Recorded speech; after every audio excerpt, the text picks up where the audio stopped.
Madame, Monsieur, bonsoir et bienvenue dans Frontal. Il y a des pays où le débat politique est une scène de théâtre, d'autres où c'est un ring. Et puis, il y a le Maroc où chaque face-à-face est une radiographie de l'état du pays.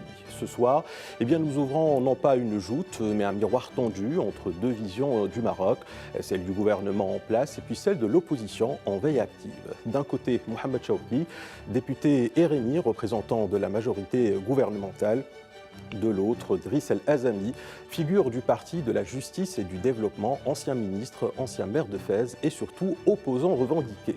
Pouvoir d'achat laminé, chômage des jeunes endémique, couverture santé universelle encore balbutiante, 3 chantiers, 3 angles morts, 3 promesses dont certains Marocains peinent à voir le jour. Merci en tout cas pour accepter le débat. Messieurs, Driss El Azami Idrissi, secrétaire général adjoint du PJD, bonjour à vous, merci d'être parmi nous. Bonjour. Merci pour l'invitation. C'est moi qui vous remercie de l'avoir accepté. Dans le tour de table également, comme dit précédemment, Mohamed Chawki, président du groupe parlementaire du RNI à la Chambre des représentants. Merci d'être parmi nous, bienvenue à vous pour ce débat. Merci pour l'invitation et j'espère que notre débat ne sera ni une pièce de théâtre ni un ring. Non, on l'espère tous. Voilà, en tout cas, ce face-à-face n'est pas un duel, c'est une dissection, car au fond, ce qui nous importe ce soir, ce n'est pas tant qui a le verbe le plus affûté, mais plutôt qui porte une vision cohérente, concrète et crédible pour sortir une partie de nos concitoyens de l'étau social dans lequel ils se sentent enfermés. Le récit de Shaima Ouriarli Fikri et on revient juste après pour le débat. Septembre 2021, le Maroc tourne une page politique avec un changement de cap clair. Le Rassemblement national des indépendants arrive en tête avec 103 sièges. En s'alliant au PAM et à l'Istiqlal, il forme ce qui s'annonce comme la majorité la plus stable et la plus confortable depuis 2 décennies. Une majorité aux manettes à tous les niveaux législatifs, exécutifs et territorial. Les attentes énormes, les promesses audacieuses. 1 million d'emplois, une meilleure couverture santé, un pouvoir d'achat renforcé, un contrat social nouveau annoncé comme le cœur du projet. L'agenda est clair, les ambitions posées. Mais 15 mois plus tard, la réalité rattrape les slogans. En face, le PJD, relégué dans l'opposition après une décennie au pouvoir, entend jouer le rôle du rappel critique, celui du miroir tendu face aux engagements. La première bataille devait être celle de l'emploi, avec les programmes Aourache et Força et une relance de l'investissement annoncée comme massive. Le gouvernement promettait 1 million d'opportunités. Mais dans les faits, le chômage dépasse les 13% et chez les jeunes urbains diplômés, on se rapproche des 34%. Les 120 000 emplois générés par Aourache sont en majorité temporaires. Força, bien qu'ayant soutenu plus de 15 000 porteurs de projets, reste concentré dans les grandes villes avec un impact encore marginal à l'échelle nationale. Deuxième engagement, le pouvoir d'achat. Là aussi, les promesses étaient fortes. Subventions maintenues, aide ciblée via le registre social unifié, soutien aux plus vulnérables. Mais dans les foyers, les prix flambent. L'inflation alimentaire dépasse les 10%, le carburant tutoie les 13 dirhams et la consommation des ménages chute. Et sur plus d'1,5 million de foyers enregistrés au RSU, à peine 400 000 reçoivent une aide directe. Dans les classes moyennes, le doute s'installe. Enfin, la santé, la généralisation de l'AMO est bien engagée, près de 10 millions de nouveaux assurés. Mais le système, lui, peine à suivre. Manque de médecins, hôpitaux sous-équipés, accès inégal. Pour beaucoup, le droit à la santé reste théorique. Alors la question est simple. En 2021, le RNI a reçu un mandat fort, une majorité sans entrave, une chance unique de transformer, pas seulement de gérer. Mais aujourd'hui, l'emploi vacille, le panier des ménages s'allège, la réforme de la santé avance lentement, un train lancé à grande vitesse dont plusieurs wagons essentiels peinent à suivre. Ce soir, une question simple s'impose en miroir de leur propre slogan électoral. Tstahlu Hsen, disait-il, les Marocains ont-ils vraiment eu mieux ? Voilà, donc le récit de Shaima Ouriarli Fikri. Peut-être une première question, Mohamed Chawki, président du groupe parlementaire du RNI à la Chambre des représentants. Je vous laisse réagir d'abord à ce qu'on vient d'écouter, puis par la suite, on reviendra sur les chiffres du chômage. Fact-check sur ce qu'a dit Shaima, il y a des chiffres erronés. 400 000 d'aides sociales directes, c'est faux. C'est 2 millions par mois de Marocains qui reçoivent l'aide sociale directe. C'est pratiquement 4 millions de foyers marocains qui reçoivent l'aide sociale directe. Ce n'est pas 400 000. Força, ce n'est pas 15 000, c'est 21 000. Juste pour revenir, donc juste pour le fact-check. Ouais. Alors, pour revenir au sujet principal du récit de Shaima, l'emploi, pour entrer dans le vif du sujet, je dois rappeler que le gouvernement a mis l'emploi comme une des priorités du deuxième partie de son mandat. Le gouvernement s'attelle à ce que les Marocains aient des emplois formels de qualité, en les inscrivant tous à la sécurité sociale pour garantir aux employés et leurs familles leurs droits sociaux les plus légitimes. Les emplois, maintenant analysons les chiffres du chômage. Les emplois perdus sont en majorité, sont pas tous des emplois, on va dire, formels, directs et de qualité, sont souvent des activités non rémunérées. Alors, les chiffres du HCP les confirment, 209 000 en 2023 et 160 000 pertes d'emplois non rémunérés en 2022. Alors, il faut clarifier, ces activités non rémunérées sont souvent des emplois ou des activités qui sont liées au monde rural, à l'agriculture et qui ne sont pas souvent rémunérées. On va revenir et vous le savez très bien, le secteur le plus touché par le chômage, après ces années, on va dire, de sécheresse, c'est le secteur agricole. Maintenant, si vous voulez qu'on parle de ce que fait le gouvernement, les chiffres sont là, on les concède. 13% de chômage, on le concède. Est-ce que le gouvernement ne fait rien ? Est-ce que le gouvernement ne fait rien pour le chômage ? Non, c'est faux. Alors, afin de stimuler l'emploi... On reviendra sur ce que vous allez faire dans un petit moment. Je vous cède d'abord la parole à Azami Idrissi du PJD. Peut-être une réaction à ce qu'on vient d'entendre avant d'entamer le débat, mais très très rapidement, s'il vous plaît.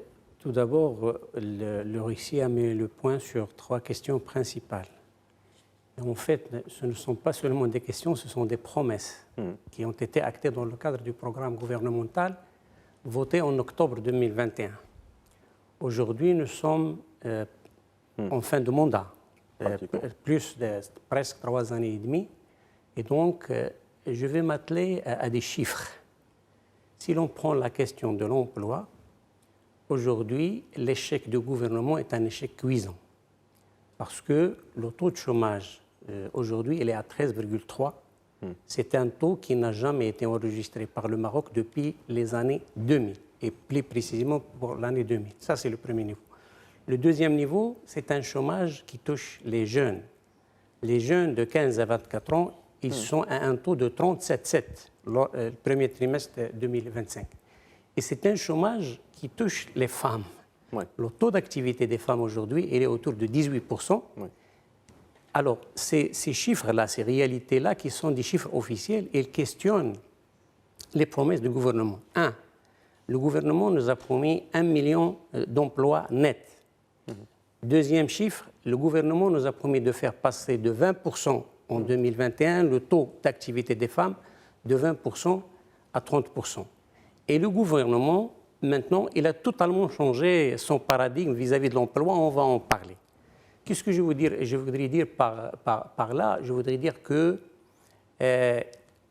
d'abord, lorsque le gouvernement ne parle que la deuxième moitié sera la moitié de l'emploi, il doit avouer qu'il a mis beaucoup de retard, parce que la priorité de l'emploi était dans le programme gouvernemental en octobre 2021.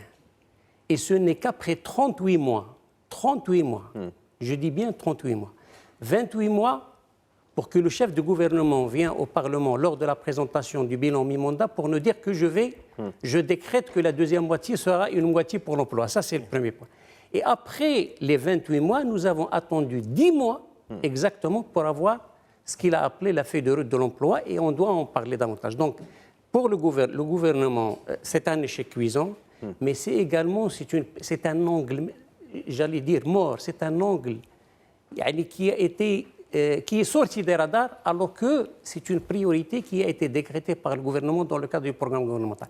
Donc, ce sont des chiffres, ce sont des promesses qui ne sont pas tenues, non pas parce que le gouvernement n'a pas fait d'efforts, mais parce que le gouvernement n'a pas du tout fait d'efforts Très bien. Alors, le point est clair. Restons sur l'emploi, bien évidemment. Mohamed Chawki du RNI, moi, j'ai juste une incohérence que je voudrais peut-être balayer d'un revers de main grâce à vous et grâce à votre, on va dire, expertise en matière économique. On sait qu'un point d'emploi au Maroc, c'est globalement 23 000, 25 000 emplois. Avec une forte élasticité, éventuellement, on pourrait aller jusqu'à 30 000 emplois. Ça, c'est un cas vraiment très optimiste, mais on n'est pas du tout dans ce cas de figure. Mais admettons que c'est 30 000 emplois, x4, c'est-à-dire les 4% de croissance que vous préconisez dans votre programme, ou que vous énoncez en tout cas dans votre programme, vous serez éventuellement à 120 000 emplois par an si tout se passe bien. x5, ça fait 600 000, donc au top du sommet du pic de la montagne. Si vous êtes excellentissime, vous ne pourrez jamais, avec vos chiffres, dépasser 600 000 emplois. Comment expliquez-vous cette aberration de 1 million? Alors, ce n'est pas une aberration. D'abord,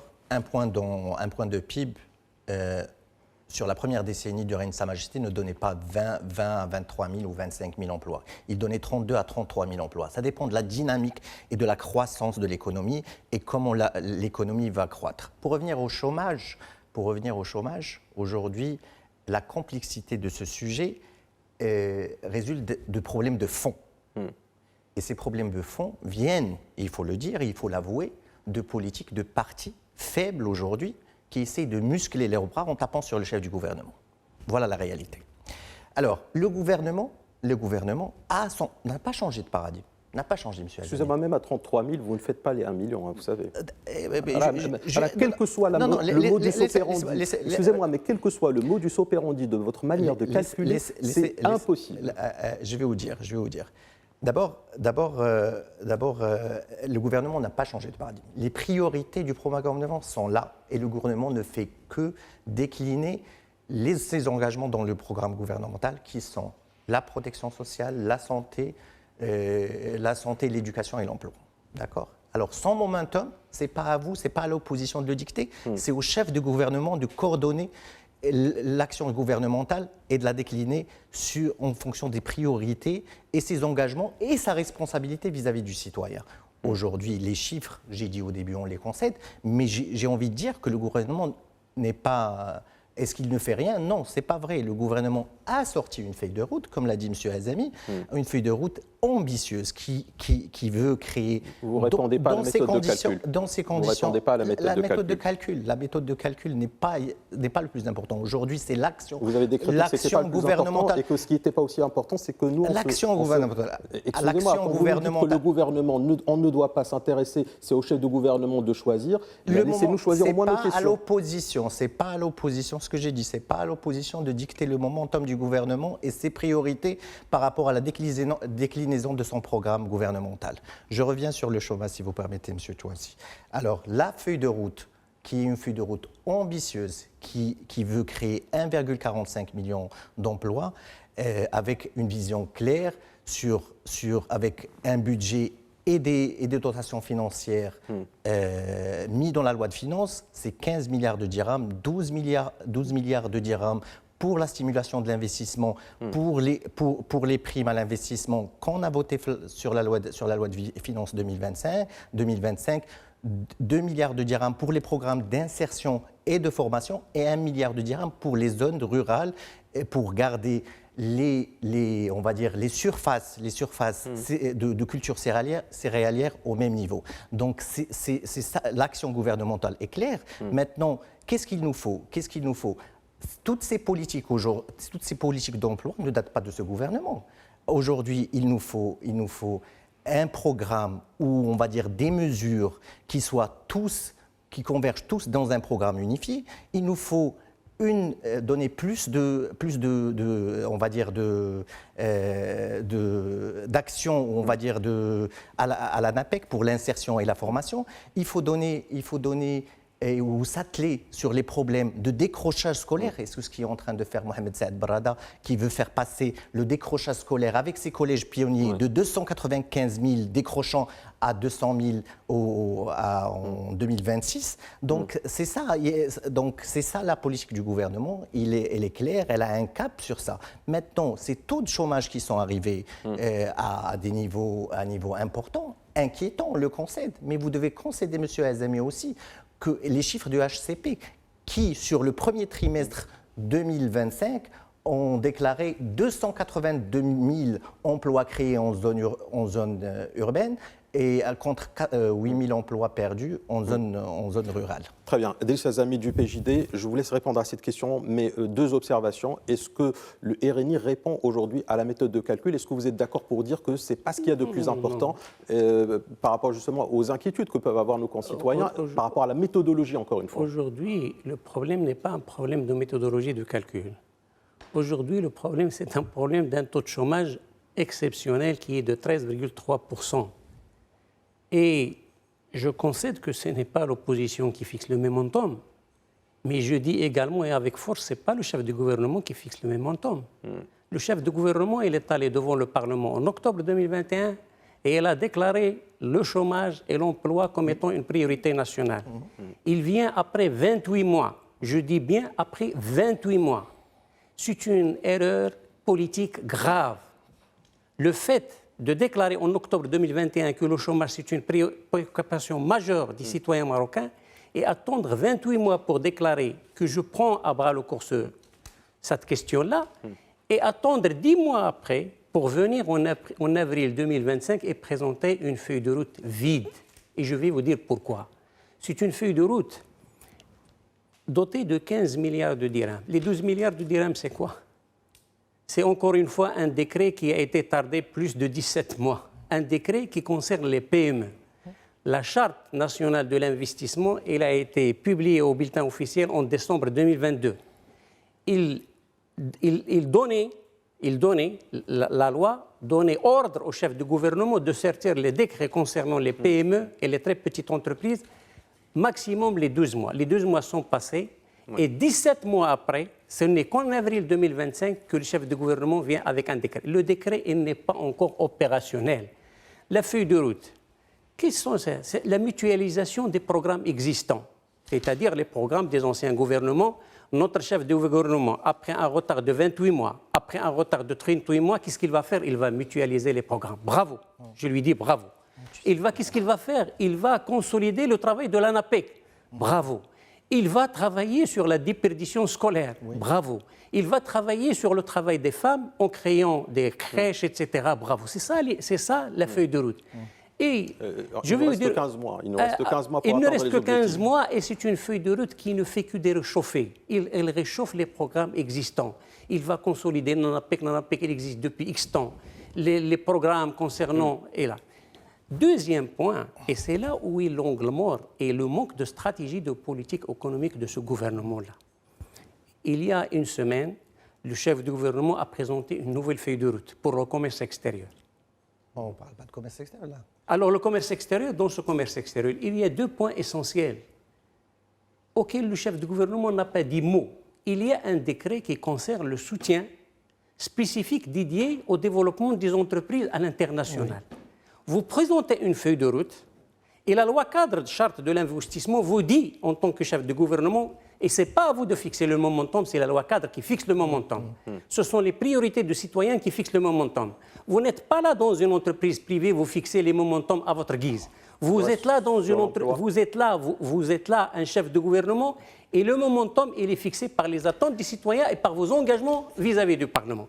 Le décret, on est sur l'emploi parce que les IDME vont créer de l'emploi? La feuille de route commerce extérieur, Monsieur Azami, vont créer de l'emploi? Le chef du gouvernement a oublié de rappeler son engagement dans le cadre du programme gouvernemental de substituer 34 milliards de dirhams par la production locale et de créer les 100 000 emplois. Où sont les 34 000 de substitution d'importation par la production locale et où est les 100 000 de... Donc c'est un problème de gouvernance, c'est un problème de... J'étais surpris de voir que Chouki me disait que c'est le chef du gouvernement qui fixait le momentum. C'est comme s'il était dans son entreprise privée ou dans sa maison. C'est pas ça. Le momentum, ce sont les attentes des citoyens, ce sont les engagements vis-à-vis du Parlement. Très bien. Vous n'avez pas à fixer le momentum comme vous voulez. Après 38 mois, vous venez pour le créer. C'est pas ça. Si Azami, vous avez dit que le gouvernement, vous avez dit à tort que le gouvernement a changé de paradigme. J'étais en train de vous corriger que le gouvernement n'a jamais changé de paradigme. Je vais vous démontrer qu'il a changé de paradigme. Je vous ai pas, par rapport à ça. Je vous ai pas interrompu, s'il vous plaît. Donc,